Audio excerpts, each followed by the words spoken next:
right, I'd like to call to order this meeting of the Apple Valley Parks and Recreation Advisory Committee for April 2nd, 2026. You ready? I'm okay. Okay. At this time, I'd like to invite all those present who are willing and able to please rise and join us in the Pledge of Allegiance. I pledge allegiance to the flag of the United States of America, to the republic for which it stands, one nation, under God, indivisible, with liberty and justice for all.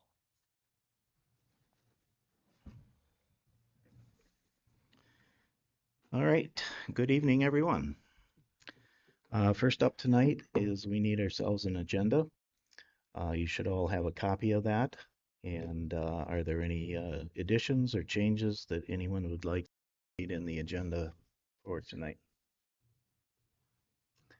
Hearing none, I would look for a motion to approve tonight's agenda as it is printed. So moved. I have a motion by Craig, and I have a second by Dave. All those in favor, please signify by saying aye. Aye. Those opposed? That passes unanimously, so we now have ourselves an agenda. Next up is audience participation. Looking out at our gallery, we have two people, but we have none from the public, so we will move forward from there. Next up is approval of the minutes from the last meeting, which was the March 2026 meeting.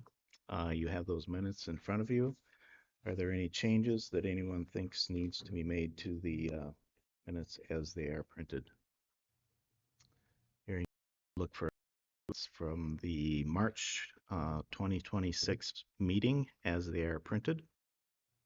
I'll make that motion to approve. From Dave. Second. Second from Craig. All those in favor signify by saying aye. Aye. Anyone opposed? That passes.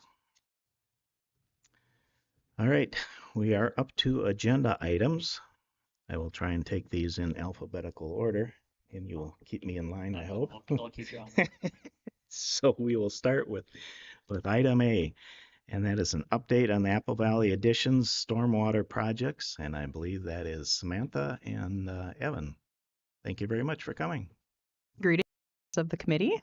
I'm Samantha Berger. I'm the Natural Resource of the city, and today we're just providing a brief update on the Apple Valley Additions stormwater projects. So this is for management on 3 different parks at Greening and Pennock. So we'll just provide a brief slideshow on where we're at in the process and the grants that we achieved, and just provide some other updates and answer any questions.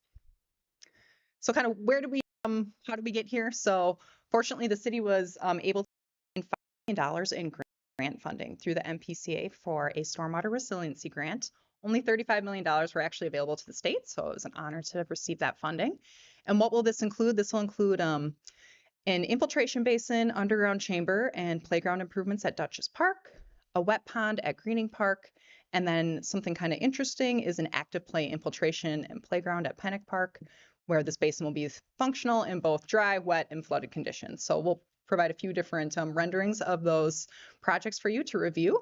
What I really like about the project, it tells a good story. So in 2017, we actually did a sub-watershed assessment. So all of these parks are located within the Keller Lake Watershed District, and these were all identified as good locations to put in stormwater management. So these projects were identified. Come 2021 and 2024, we identified this whole neighborhood actually as in need of rehab for its street reconstruction. And so there we kind of did a feasibility study to look at what would be needed for these roadway improvements. Anytime you do a roadway improvement, you also got to worry about stormwater management. And so this was able to kind of kill 2 birds with 1 stone by looking at what we need for construction and then what we need for stormwater. And then we're able to get park improvements that include stormwater as well. So 2021 and 2024, we did that feasibility study. And then just in 2024, 2025, we were able to get that grant funding completed. We were notified by the state of receiving that funding in May. And since then, we've been working on getting final plans created. And we actually have the project that has gone out for bid. It's approved. We've got a neighborhood meeting next week and a pre-construction meeting next week as well. So just to kind of get us oriented here in the watershed of where we're located. So we've just got the 3 parks highlighted there, and you can just see the schematics of the different ponding features shown there, but we'll go into more detail as well. And just so people have an idea of what is a watershed. So this is the whole drainage area that ultimately drains into Keller Lake. And so you see those 3 different parks that are highlighted there. And then just another note is that we're also looking to pursue a stormwater management project at Keller Park. Just adjacent is the little pond you can see there, 2-celled pond. We call that Whitney Pond. So through doing all of these park projects, we're actually going to meet our pollutant reduction goals for Keller Lake. So in the stormwater world, if a lake is impaired, you have to complete projects to help get that off the impaired water. By doing our pollutant goals for the lake, which is awesome. It'll be the first time we've actually met our waste load allocation for a lake, so it's a big deal. I'm just going to skip over this slide because we've kind of already talked about the different things. So here's just a kind of the first schematic that was put together for Dutchess Park. So you see we're maintaining the ball field. We're adding an infiltration basin. The sports courts will remain, and then we're actually adding an underground infiltration system as well. You won't even know it's there. Here's just an updated schematic of that, what that will look like.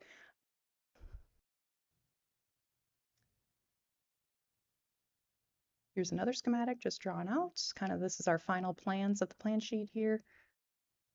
So you can see we still got the sports court, playground, so none of the amenities are changing. Greening Park, here we have the updated schematic here as well. I don't believe this is facing north, so I apologize for that. But we'll maintain the ball field, updated courts, and then it will also include a stormwater pond. Just that. We'll be putting in a number of native plants and vegetation as well as part of these projects. And then here we have Pennock Park. So this is the largest basin, and so that's why we kind of wanted to introduce an interactive component. So we've got kind of 2 different infiltration basins. One of them we will actually be incorporating a volunteer planting as part of that. And so we're going to kind of tackle that smaller basin, and there might be some additional volunteer planting opportunities just to kind of help with get that vegetation established. Native seed can take quite some time to establish, so this is just a good way to get the community involved. So how are we making Pennock Park a little more interactive? So we have different walking paths that actually go down into the basin, incorporating some different rock elements. And then something that kind of brings home this idea of stormwater management will be these kind of different markers. I have one circled there that says tenure. Those are actually modeled elevations of where the rain will be. So in Minnesota, a 100-year vent is about 7 inches. So hopefully we would never really see it that high, but if we did, there's a little marker where that would be of what we would anticipate the level of the water to be. So just something to get people thinking about stormwater management. So kind of a neat feature. And then we'll have a little overlook by the park as well. So here's just another way of kind of what that looks like, more of a detailed stepping stones. You see the 2-year, 10-year event highlighted. Would also show the 100-year event as well. And here's, of course, the sports courts. Eric may need to speak to the specifics of that, but it looks like it's got pickleball, basketball, tennis. You guys are the rec experts here. I'm more of the nature person. So, and then just to kind of coordinate into this is how this is fitting in with our street reconstruction project. So we are doing a different phasing just to incorporate these funding that we receive for these parks. So you see in 2026, we'll be tackling the areas in yellow. And then we had to do some rearranging just to get projects done and utilize this grant funding. So kind of how did we get here? So March 26th, this project was awarded at the city council meeting. Come April 6th, we will conduct a neighborhood informational meeting to discuss the project with residents. A lot of that will be related to the street reconstruction project. So people who are impacted by the street reconstruction happening in the neighborhood, they need to know what's going to happen with their mail, what's going to happen with anything they might have in their boulevard, those sorts of things.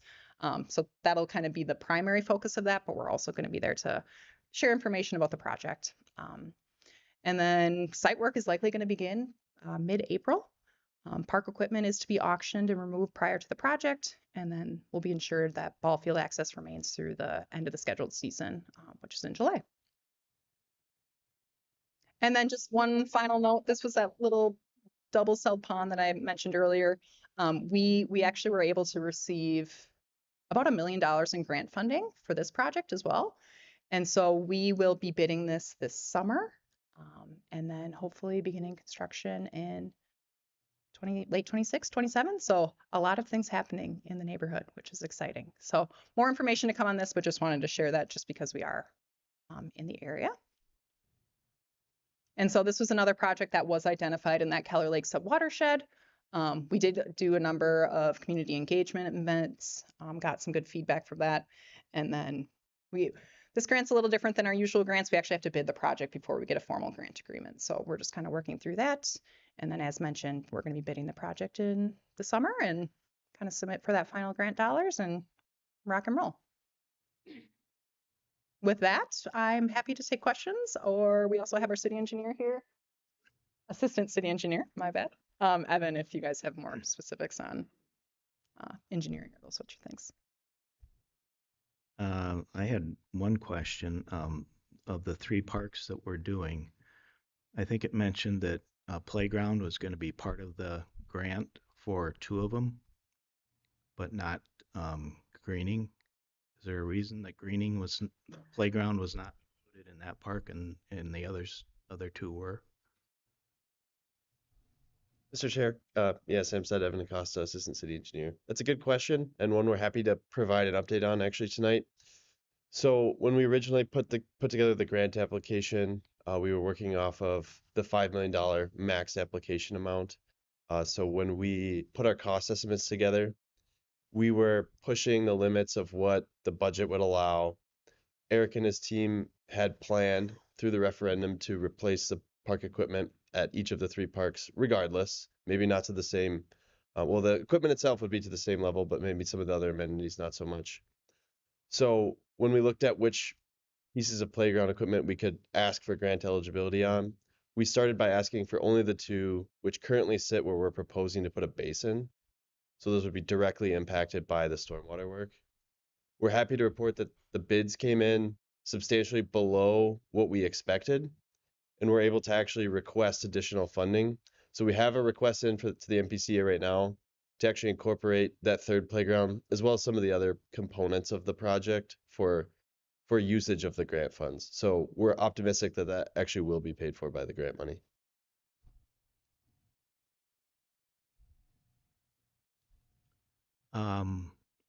Then in Pennock Park, that's going to have the big trench, I'll call it. How much of a maintenance item is that? I mean, is that going to require, I mean, we're not mowing it, but obviously you're going to have water flowing into it and then going out, and the potential for weeds and some other stuff to make it look not so nice. I mean, how much maintenance is going to be required to keep it looking the way the artistic pictures Right. depict it? Yeah, that's a good question. The short answer to that is there will be a fair amount of maintenance required to keep it functioning similar to what the rendering shows. That's a concern that was raised by Eric and his team right off the bat when we asked to take up, most of Pennock Park to use for a basin. So one of the things we've kept in mind throughout this entire process is how can we not let us dissuade that fact from providing such a great benefit to the community. So what we've landed on is we'll be contracting out the maintenance for the planting large basin at this basin and potentially the other basins for an intermediate amount of time.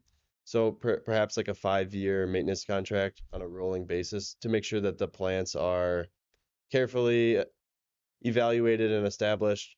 We're looking into ways that we can use kind of additional grant funds from other grants within the watershed for maintenance purposes, as well as just cost savings from our other projects to fund these maintenance activities. So one of the things we've been doing as we enter reconstruction phases, we do provide an ongoing maintenance budget following those projects, including the storm basins or infrastructure for that. So we already have kind of the framework in place to implement and keep this off of being a burden from parks maintenance staff. And Mr. Chair, if I may, we do currently have budget available for doing what we call BMP maintenance. So that's best management practice maintenance. And anytime we're getting a grant funded project or project, we want to ensure that we're going to be keeping that looking good. We've got a lot of stuff out there that is maybe a little tired and needs some love, but we're really trying to be adamant about anything new that we do, that we're getting it started on the right foot. So, the idea of this, is water wants to flow into it and you really want it to dissipate as quickly as possible. So what's underneath there? Do we know? Is it sand and gravel like most of Apple Valley so that it will accommodate the water? Yeah, Mr. Chair, the design portion of the project involved a ridiculous, in my opinion, amount of soil borings in all of the proposed basin areas. So we have a very good understanding of, well, a very good understanding as much as you can learn from a 4-inch hole in the ground that goes, 15 feet deep. We feel that we understand the soil mechanics that we're basing these basins on. And that's why we're comfortable proposing this. Now, as Eric would share, we felt that way about Hayes as well. We have a basin that's going to be acting similar, an infiltration basin at Hayes. We opened it up. The soil was too clean and the water's infiltrating too rapidly. So soil amendments were made to make sure that it actually still functions and protects the groundwater recharge. So if we do encounter that scenario, we'll be addressing it throughout construction to make sure that it functions as we intend. Okay, thank you. I don't have any real questions, but I have to say the last time that you were here to talk about these projects, I recall asking about volunteer opportunities and about interactive and informational things, and the use of native plants and all of this. So I am very pleased to see all of those things very clearly incorporated here. I think it will be a very good way to get the, kind of as you mentioned, get the community engaged and involved in and more aware of the processes that go on around us that are kind of invisible to the eye, but that are very important. So just thank you and kudos on all that work. It looks really, really good. So very excited. Appreciate the comment. I also don't have any questions, but wanted to just thank you for all of the work that you do for grant writing and the great job that you clearly do in securing all of those grants. So good job. Thank you. Hopefully more to come. Yeah, I do have one question on the grant. Who is the MPCA that it gave you the grant? Is the Minnesota Pollution Control Agency, so it is a state agency. A lot of people get concerns about federal funding, so most of the funding that we're going for is state funded. Great. And I'm not positive, but I believe that this funding probably comes from the Clean Water, Land, and Legacy Amendment, which is something that we all voted on recently. And so it's a portion of our taxes just go to protecting clean water, arts, some other good stuff. Yeah, fun. You can look it up, but yeah.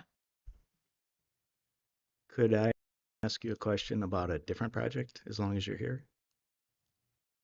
Erin might have one on this project. If Oh, Well, no, you're totally fine. I actually don't have a question. I wanted to see how I could follow up on your comment about the wastewater. And I'm sure I don't think we need to take the time for that here, but the wastewater goals, I think one that's so exciting that we are going to meet those goals. And I'd love to know where I can find out more and kind of what those goals are, et cetera. But I don't think that's for this meeting. So sure. Yeah, I can definitely give you my card for more Thank you. information. And just for clarification, wastewater and stormwater are Oh, different. sure. Okay. So we're talking about stormwater, Fair. but I Thank call it waste load allocation. It's a very technical term, but we'll call it pollutant load reductions. Maybe that's a better way to put it. But yes, Thank you. That is a big distinction. yes, And I was getting confused. yes. A lot of stuff we do in public works is invisible. So this is kind of nice where you can actually see some of the things that we do. So what do you got for me? Alley Magnet. We've just completed the first with the natural, The buckthorn yep. remediation? Yes. And so we've completed that. That work is done. So I would say the work is not fully complete. The majority of the work is done. There needs to be some additional cleanup that needs to occur through a forestry mow. We're kind of waiting for the ground to dry out a little bit more. And then there will be follow-up herbicide use and then seeding as well. So if you guys have been out there, it's shockingly different. A 20.5 acre section of the park that we did. People now have lake views that probably never had lake views before. So I encourage you to go check it out. It's going to be a great project, and we're excited to kind of see how it turns out. So far so good. So that was about a quarter of the park, roughly. Yes, I would say it's about a quarter of the park. I believe it's 87 acres within Apple Valley, and we were able to get a $262,000 grant through the DNR. Through their Conservation Partners Legacy Program. So if you recall, in August of 2024, you folks helped pass the Alamagna Natural Resource Management Plan that provided framework for different park units. And so we're kind of tackling Unit 1, which was this 20.5 acre section, and then we'll continue to tackle those sections of park kind of per that plan. So I don't know that we'll do that large of an area this time. I think we'll maybe cut that in half just for the next project, but it was good learning. So do we need grant money for additional work that needs to be done then? Or We would definitely look to get grant money. I guess I can't speak to like, do we need grant money, but we will pursue grant money because I think that's just the best approach for the community. So will we be doing another section next winter? It probably won't be next winter, but maybe the following winter. And we'll keep you guys posted on grant applications. Kind of depends on what's open to and just staff workload and those sorts of things. Do we have any idea time-wise as far as when the park itself might be completed I mean, we really can't put in new pathways and stuff until basically all that has been taken care of. So I was just wondering how long we're going to be looking at before we can start some of the other amenities and Sure, that's a good question. I believe the Natural Resource Management Plan provided a 5-year plan. I think a more realistic plan is probably more of a 7-year plan and that didn't include the whole park. So I guess I can't speak specifically to long-term timeframes at this time, but we can definitely look a little bit more into that. But Okay. And it maybe we do pieces. I guess I don't know about the ultimate trail goals within the park, but we're gonna kind of work our way maybe north and then east. So we're kind of starting where Burnsville began, and then we're kind of working our way over and up. So it might be a phased project for parks. well, I was out there this week and it's amazing. Yeah. I mean, and once the park gets bloomed out, and especially where you're gonna see where the buckthorn and stuff is now, as opposed to where it was, it's pretty dramatic. It really is. Oh. So it's gonna look worse before it looks better, but I think it looks No, I think so it far. looks better. Yeah. Looks better than what it did. I don't think anybody would have a okay. Good. So We went out there and we're like, oh, we did this on purpose. So yeah, it's exciting. I do have one question back to the stormwater things. Sure. With the recognition that a firm date has definitely not been set, like what time frame, like what month are we looking for when the volunteer planting opportunity would be? Are we looking like May? Is that like July? No. We would probably, if anything, maybe it's a fall planting Fall planting? or a spring planting next year. Okay, cool. It'll kind of just depend on where we're at with everything, quite frankly. You never know what kind of. I figured that would be weather one of issues. the last things that's Yeah. done, right? Putting in the kind of the top dressing on it, but I just wanted an idea of generally. So Sure, it's good. sure. There probably will be other planting opportunities that we can share with you guys that Cool. we're That'd be great. thinking about. So any other questions? Anyone? All right. Thank right. you very much. Thank you. Appreciate your time. All right. Next up is item B. And that is to approve the monument signs for Kelly, Redwood, Hayes, and Johnny Cake Ridge East and West Parks. Yeah, Mr. Chair, members of the committee, as you know, as part of the Parks referendum projects, we are replacing all of our park ID signs. And last year we did about 46 of our parks, installed about 53 signs across the park system. You can see an example of that on the screen at Lac La Van Park. And the parks that we haven't done yet was basically because they were going to receive a little bit more of a fancier sign, a monument sign, if you will. And those parks are the two Johnny Cake parks, Redwood, Hayes, and Kelly. And so we've been going through a process to figure out what those are going to look like. And we are at this spot in that process. So we've got two different styles. We've got what I'm going to call a horizontal style, where we have kind of the name part of this, or the sign part of the. Let me try to rephrase that. I'm not speaking very well here for a second. We've got the left-hand side of the sign, which names the park, and the right-hand side of the sign that kind of talks about some of the major amenities found within the park. And so for Johnny Cake West and for Hayes, we're recommending horizontal signs, and then listing those amenities. You would not see the arrows that are shown on these signs as part of the finished product. And we list 4 of the amenities, and we're leaving 1 slot blank for if we want to name something in the future. Then at some of the other parks, we're looking at more of a vertical sign. Again, the name of the park is on top, and those amenities found within the park are on the bottom of the sign, if you will. Across the system, we're talking about putting a vertical sign at Redwood, Kelly, and Johnny Cake Ridge Park East. The one at Johnny Cake Ridge Park East, the vertical sign would go on the parking lot along Johnny Cake Ridge Road itself. And then we would do a horizontal signs at Johnny Cake Ridge Park West and East, and then at Hayes. At Johnny Cake Ridge Park East, the horizontal sign would go on 140th Street by the parking lot. And then you can see what we're recommending with regards to the different amenities in each one of those parks. We did receive 2 different quotes to do the sign work, and the low quote that we received was $147,705 from Indigo Signs. And so I can stand and answer any questions that committee members may have with regards to this.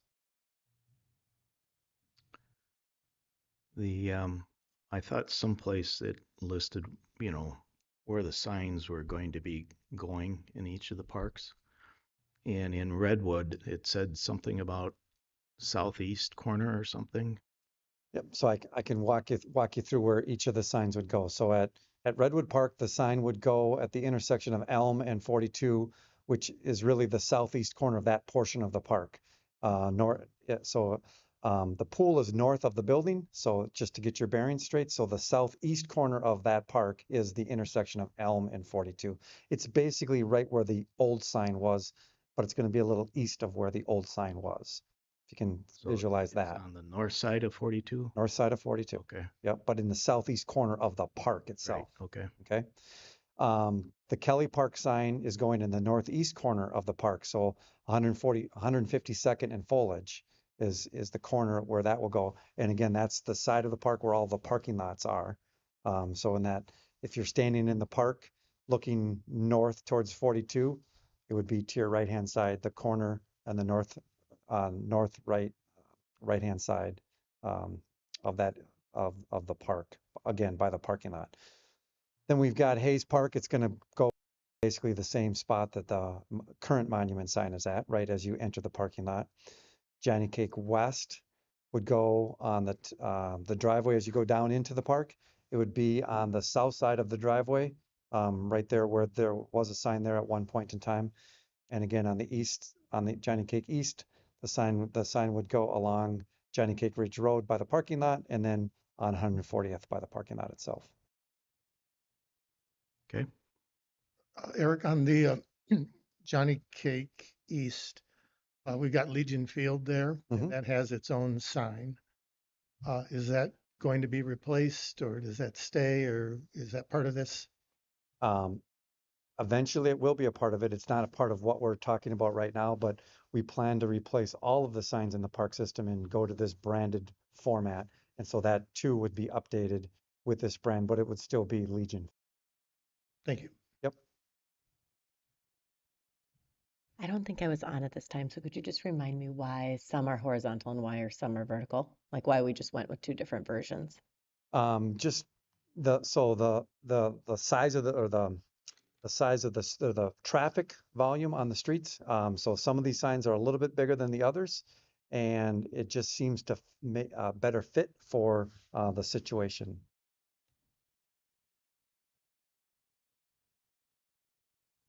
Any other questions? Great job with the signs. I think they'll be attractive They look Great. once they're in. they look very nice. And this is an item we are voting on tonight.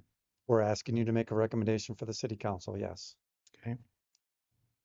I'll make a motion that we approve the monument signs as presented for the 1, 2, 3, 4, 5 parks. Okay, I have a motion from Dave, I second that. a second from Aaron.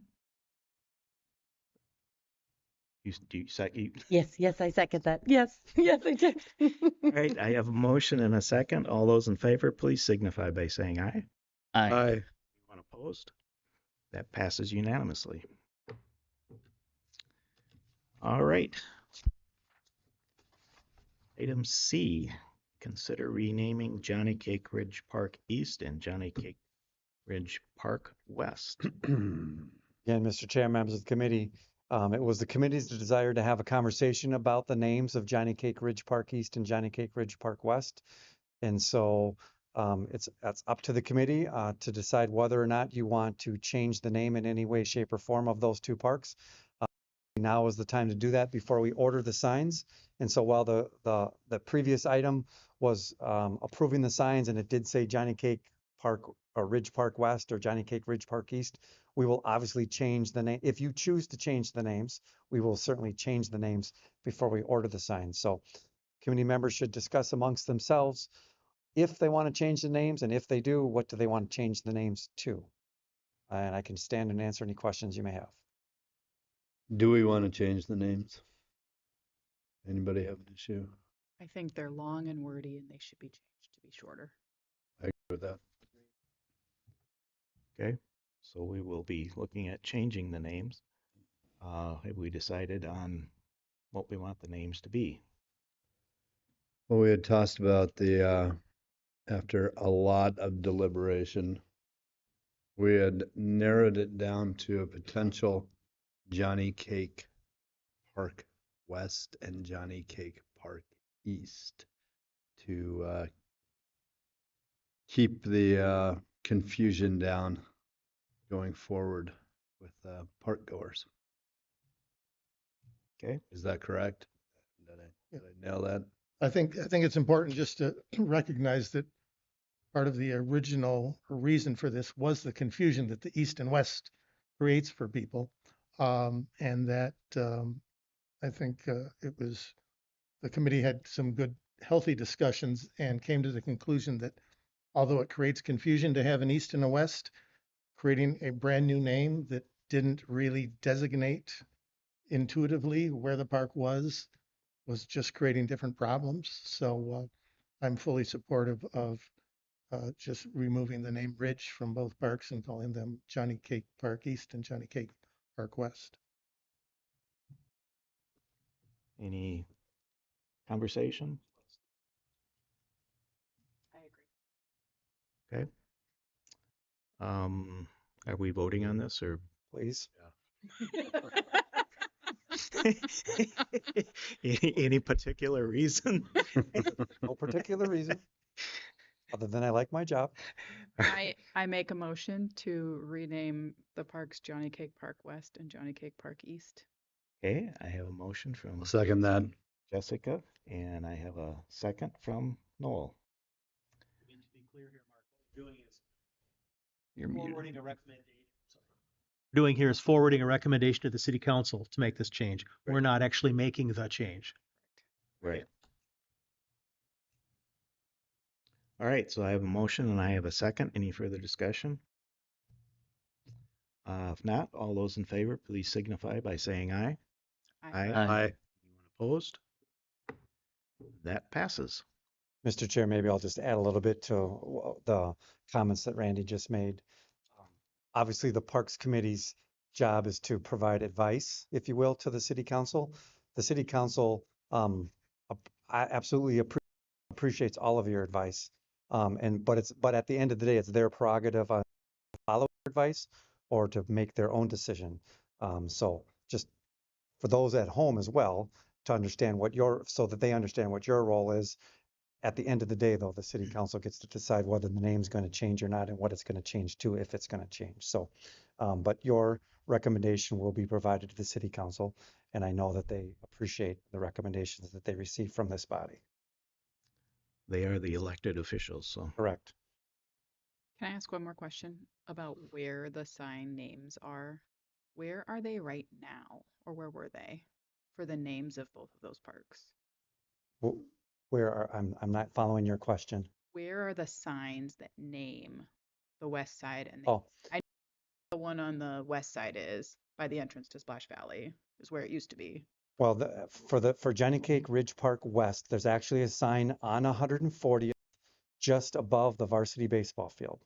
Just before you would get, if you're coming from Galaxy as an example, going east on 140th, you will see a sign on your right-hand side just before you get to the intersection of 140th and Johnny Cake Road. So if you take a right and go south on Johnny Cake Ridge Road, you get to the driveway that gets you into the park. There's a sign on the south side of the driveway entrance, and that's all Johnny Cake West.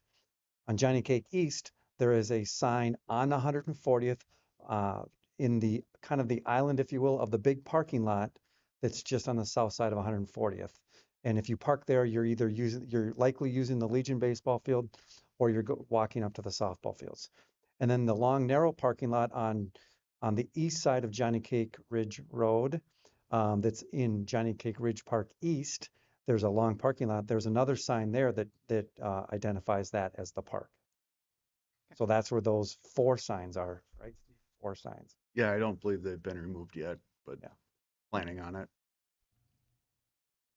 Could I follow up with a question? And I'm still learning here, but I'm wondering, I have come to like the Johnny Cake Park West and East. Is there a way to help with the confusion around it? Like, is there a way to explore some additional indicators of which you are? What comes to mind for me are some of the things in airports, et cetera, like this is where you parked, or this is, that it makes it really clear if you're on the east side that there's like E's around, or there's something around that shows that you're on the east side. There's something that shows on the west.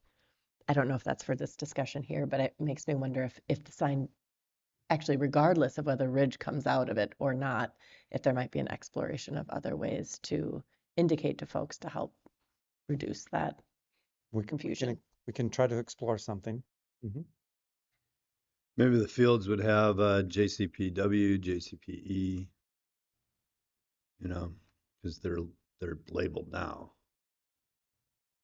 Yeah, right now I think they're just labeled with numbers or letters, are they not? Right. Yeah. So right now they're just labeled with numbers or letters, but we'll from a staff perspective, we'll kick around that and see if there's something we can come up with that would make sense. Mhm. So I have a question not related to science, but related to the 2 parks.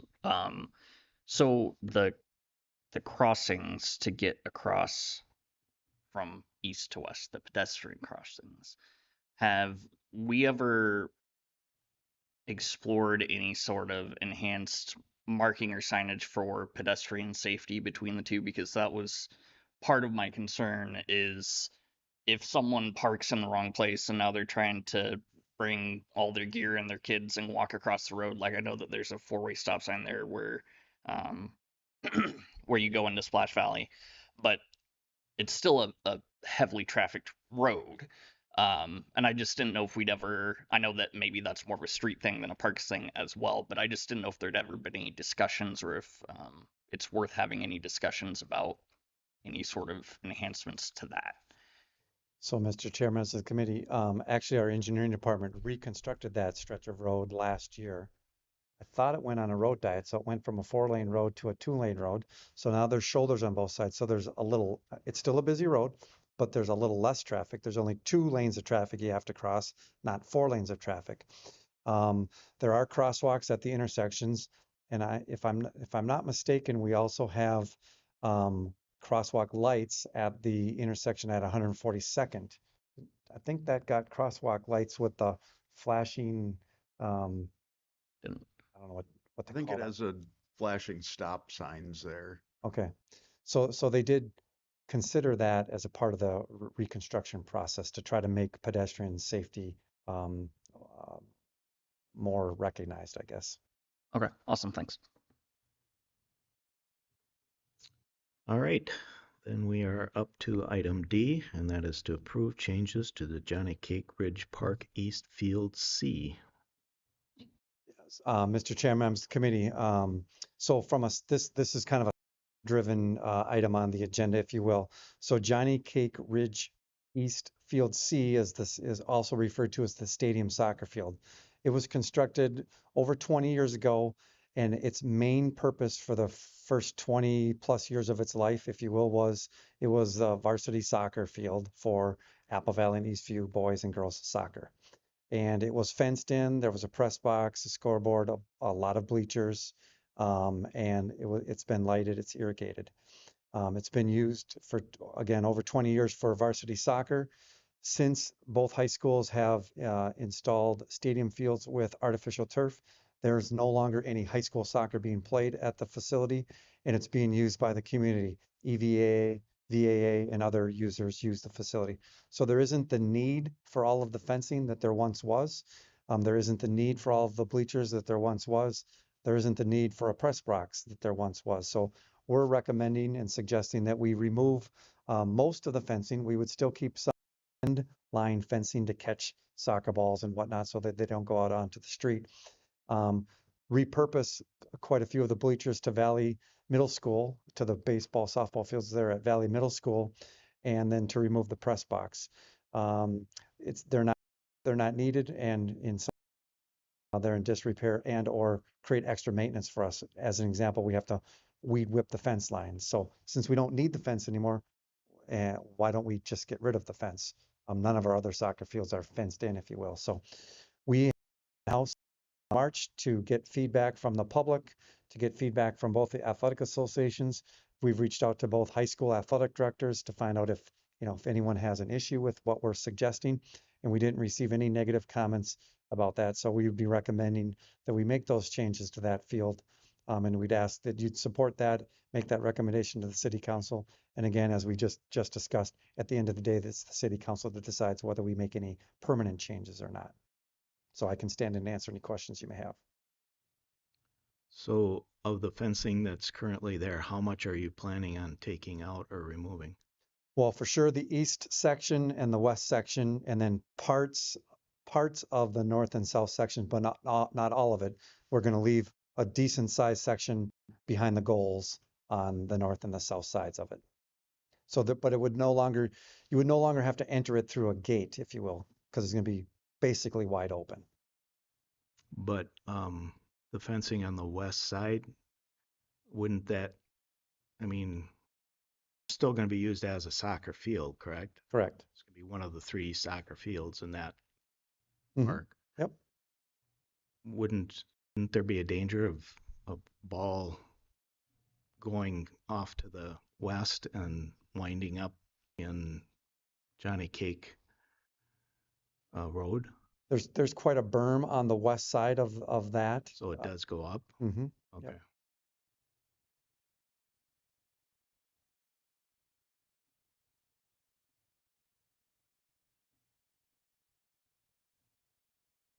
You'd agree with that, Steve? There's quite a berm on that west side.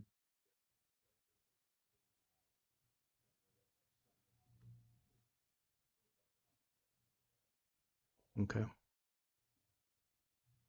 And all those bleachers sit higher than itself. So we're not changing the elevations, we're just relocating some of the bleachers. So there's still quite a bit of topography difference or elevation between the field itself, than where those bleachers sit. And then obviously it goes down behind that, down to the Johnny Cake Ridge Road itself. Okay. I just didn't want balls Nope. shooting It's a shooting across the road. fair question. So, any questions? Anyone? It seems like if the associations and the high schools don't have any concern, then it seems worthwhile to do if the staff feels it's worthwhile. Okay, so we're voting on this. Please. Looking for a motion. Motion to approve the requested changes. Or suggested, proposed changes, let's say that. All right, I have a motion from Dave, Second? second from Craig. Any further discussion? All those in favor, please signify by saying aye. Aye. Aye. Opposed? That passes unanimously. All right, we are up to item 6, which is the committee and staff discussion items. Nothing from the staff, From the but I'll staff? stand here just in case someone asks a question. Anything from committees? All right, then we'll go to number 7, input from committee members on next agenda. We have some listed on there. One thing I would like, I had put on there the future of outdoor skating. What I really think we should do is sometime is just gather a bunch of data that might be available so we can take a look at what might be the best course going forward. I don't know how much data we've got, but just like how many days have we been able to provide skatable ice, each year over the last 10 years?